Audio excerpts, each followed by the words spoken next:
But me, your man, Louie T. Welcome to the command post. You know what it is. Post up. Take command. Of course, you're Commander-in-Chief, Louie T. Thank you for joining me. So I wanted to come to you with this impromptu command post video because I know you guys heard the rumor over the last couple of days of Washington being interested in running back Jonathan Taylor, who is available for trade with the Indianapolis Colts, but the Colts have already made it abundantly clear that they want something comparable to a first-round pick. Again, I think they're looking at the Christian McCaffrey deal with San Francisco and Carolina as really the outline and the template for what they're looking to acquire. If there's not going to be a first-round pick given up, then it needs to look something like that. You know, second, third, fourth, multiple picks being given up that equates to something that feels like a first rounder for them.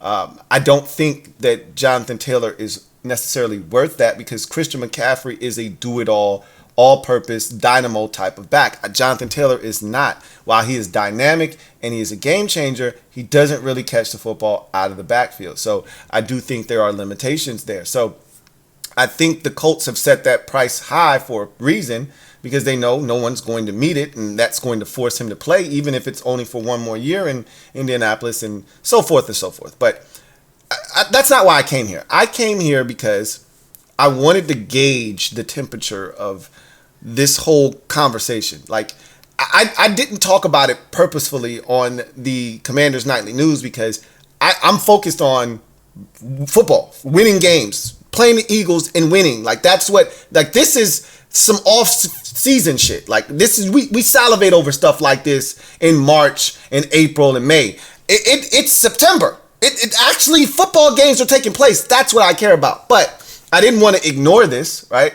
Because I wanted to actually have a conversation with you guys. So the question is simple.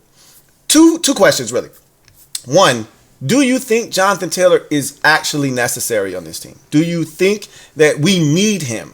When you look at the way we run our offense, when you look at what we already have at the running back position, particularly Brian Robinson Jr., do we actually need Jonathan Taylor? Now, I've been screaming about wanting more explosiveness out of the running back position. He's a home run threat. He's a guy that every time he touches it, he can take it the distance. He's exactly what I would like to have at the running back position, but at the expense of what? When you can probably find one of those guys in college football and draft him yourself, do you really want to give the Colts draft capital, valuable draft capital, right, at that, to get that guy here and then have to pay him? I'm looking to draft one and have him for 4 to 5 years before you even entertain the thought of paying him. We're going to get him and have to pay him immediately, all right? So, again, that's something else to take into consideration. So, I want to ask you this question first. What are you willing to give up to get Jonathan Taylor if you're interested, okay? Because I remember when he first became available, there were a number of Washington fans that said, "Hey, Louie T, are you interested?" I was like, hell no. What are we interested in doing that for? That doesn't make any sense. So what are you willing to part ways with? Because I'm gonna be real with you. This is what it's going to take if you really want him. One, you're either gonna have to give up a first round pick. No one's doing that, right? So let's just agree that we're not doing that. Okay. The second option is probably the most realistic. But again, are you willing to do this? Some of you might, hell yeah. We're not going to re-sign both of them, so why not? You straight up, JT for Chase Young, JT for Montez Sweat. Straight up. Are you willing to do that? Because that would get it done, I would think. Because it's a fair trade on both sides. Both entities are going into the final year of their contract. Both entities won't be under contract next year. Both entities are high-level football players, whether it's Chase Young or Montez Sweat. Both play at high-profile positions where edge rusher is a little bit more valued than running back, but still you get the drift. You could do that straight up, right? I don't see Washington doing it, and I wouldn't if I was Washington. I wouldn't do that. If you're planning on winning anything this year, you need both Montez Sweat and Chase Young. But what says you, right? Okay. Option 3 would be something along the lines of this.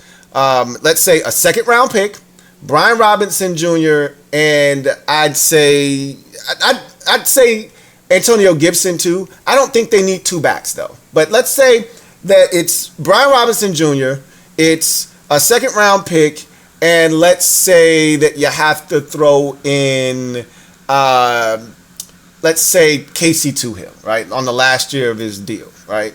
Something along those lines. Maybe a Fedarian Mathis or something like that. Okay, you have to part ways with. Would you be willing to do a second round pick? Let's go with that. A second round pick, Brian Robinson Jr. and Fedarian Mathis. You can't just give away Antonio Gibson. They don't want him. Okay, you can try. A lot of you. No. How about we give them, and they don't want Antonio Gibson. They want Brian Robinson Jr. Okay, and they want a second round pick, and they want Fedarian Mathis. Would you be willing to do that? Okay, ask yourself that question. All right, because it's going to take something along those lines, right? And maybe the last package is a little bit too robust. You know, a third round pick that you spent last year and a guy that you spent a second round pick on last year might be a little much, right? Might be a little bit too much. But I'm over the top for a reason, because I think it's going to take a lot. More than what we're probably willing to part ways with.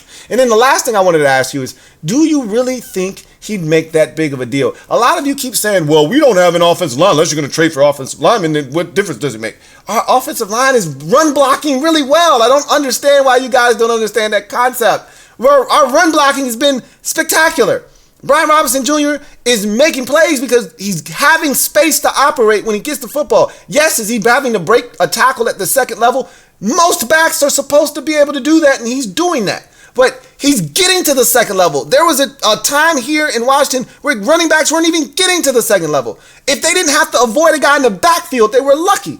That's not the case this year. He's actually finding space. He's getting past that first wave of defenders. He's breaking that tackle at the second level, and he's getting to that last level of the defense. And maybe that's where Jonathan Taylor kicks in, and that next gear that Brian Robinson Jr. doesn't have, he has, and maybe he splits the seam, or maybe he outruns an angle. Maybe. But do we really actually need him? Could we actually utilize? We're not giving the running back the ball 26 times. We're not giving the running back the ball, 32 times in a game. Are you really willing to give up what it's going to take and still have to pay him for a guy that we gave Brian Robinson the ball 10 times last week in a game that was 16-0 through 3 quarters? It's not like we were getting our asses reamed. It's not like it was 30-0 heading into the fourth and you had to abandon the run. He was killing them and he only got 10 carries. Do you really want to trade for a running back and only give him the ball 15 times? I don't know. And honestly, I don't think Washington was ever really that interested. I think they literally picked up the phone and asked them, hey, what is the going rate for Jonathan Taylor? And once they found out, they said, oh, okay, cool. And they hung up the phone. I really don't think this ever got any further than just preliminary talks like, hey, heard he was available. Is that true? Yes, he is. All right, so what are you guys kind of looking for? And they said, hey, give us one of your edge rushers and it's a deal. And they're like, no, click up, right? I don't really think that thing went any further than that. But what says you? I want to know how you feel, because I really haven't made it a discussion on this channel because I'm not focused on things that I know aren't going to happen, one. And two, this is non-football related. Like, literally, we're having a discussion about a player that's under contract with another team that isn't going to be traded more likely than not. And I know for a fact we don't make moves like this. If we were the Eagles and Howie Roseman, this is a real conversation because Howie Roseman does shit like this. We don't. So, again, I don't see it happening. I don't see the Colts allowing someone to fleece them because they are making it a point of emphasis to be stubborn here. It's not like they're trying to get out of a contract or from under a player that is a cancer that they want gone, like the Saints were with Chauncey Gardner-Johnson when the Eagles were able to get him for a discount. It's not like they're looking to give this guy away. They're trying to force him to play in Indianapolis this year. So they're going to make it tough for you to trade for him. They're not going to trade him unless they get an offer they can't refuse. So I'm focused on Philadelphia. But I do want to know what you guys think. Leave it down in the comment section. Are you interested in Jonathan Taylor? If so, what would you be willing to part ways with? And what do you actually think he could bring to this offense outside of just being more dynamic? Do you think it's worth it? Leave it all down in the comment section. Anyway, I digress. That's going to do it for me, your man Louie T, here on this installment of the Command Post. You know what it is. Post up, take command, and you know what time it is on Sunday. Let's roll these boys.